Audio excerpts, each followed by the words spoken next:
الحمد لله كفى وسلام على عباده الذين اصطفى أما بعد فأعوذ بالله من الشيطان الرجيم بسم الله الرحمن الرحيم يا أيها الذين آمنوا كتب عليكم الصيام كما كتب على الذين من قبلكم لعلكم تتقون قال النبي عليه الصلاة والسلام شعبان شهري ورمضان شهر اللہ.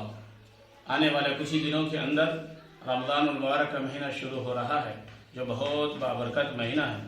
نبی کریم صلی اللہ علیہ وسلم نے اس کی فضیلت اس کی اہمیت کو بیان فرمایا ہے اور اسی رمضان المبارک میں آج ہم بیان کرنا چاہ رہے ہیں اور آپ حضرات بغور سماعت فرمائیں. وہ سحری کے تعلق سے ہے. نبی کریم صلی اللہ علیہ وسلم نے فرمایا آؤ برکت کا کھانا کھا لو، یعنی سحری کھانے میں برکت. سحری کھانا نہ فرض ہے اور نہ سنت مؤکدہ ہے. سحری نہ کھائے تو ترک سنت کا وبال اس پر پڑے گا، بلکہ مستحب ہے اور باعث برکت بھی ہے. رسول اللہ صلی اللہ علیہ وسلم نے ارشاد فرمایا اللہ تعالیٰ نے 3 چیز کے اندر برکت رکھی ہے.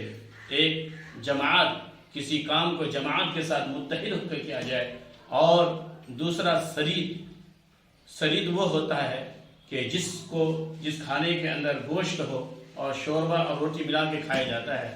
اور تیسری چیز نبی کریم صلی اللہ علیہ وسلم نے ارشاد فرمایا کہ سحری ہے، یعنی 3 چیزوں کے اندر برکت رکھی ہے.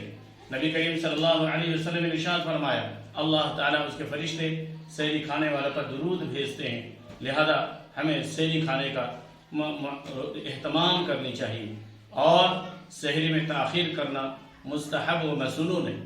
حدیث شریف میں ہے میری امت ہمیشہ خیر سے رہے گی جب تک کہ افطار میں جلدی اور سحری میں دیر کرے گی. اور تاخیر سحری کے معنی یہ ہے کہ اس وقت کھائے جب تک کہ طلوع فجر کا ظن غالب نہ ہو، یعنی اتنی تاخیر نہ کرے کہ صبح ہو جانے کا اندیشہ ہو جائے یا روزہ خطرے میں پڑ جائے. ان چیزوں کا اہتمام کرنی چاہیے. اور اگر کوئی ایسا بھی ہوا کہ رات کو نیند نہ لگ گئی، آنکھ نہ کھلی اور کسی وجہ سے سحری نہ کھا سکے تو صبح کا روزہ رکھ لینی چاہیے. روزے کے اندر کسی طرح کا کوئی ثواب میں کمی نہیں ہوگی. اور یہ بڑی کم ہمتی کی بات ہے کہ لوگ سحری نہ کھائیں کسی وجہ سے اور دوسرے دن کا روزہ نہ رکھیں. لہذا اس کا اہتمام کرنی چاہیے. اور نیت یہ ہے کہ دن ہی سے اس کا نیت کر لینے، دن سے اگلے دن کی نیت کر لینا چاہیے کہ ہمیں روزہ رکھنا ہے، اس کا ثواب مل جائے گا.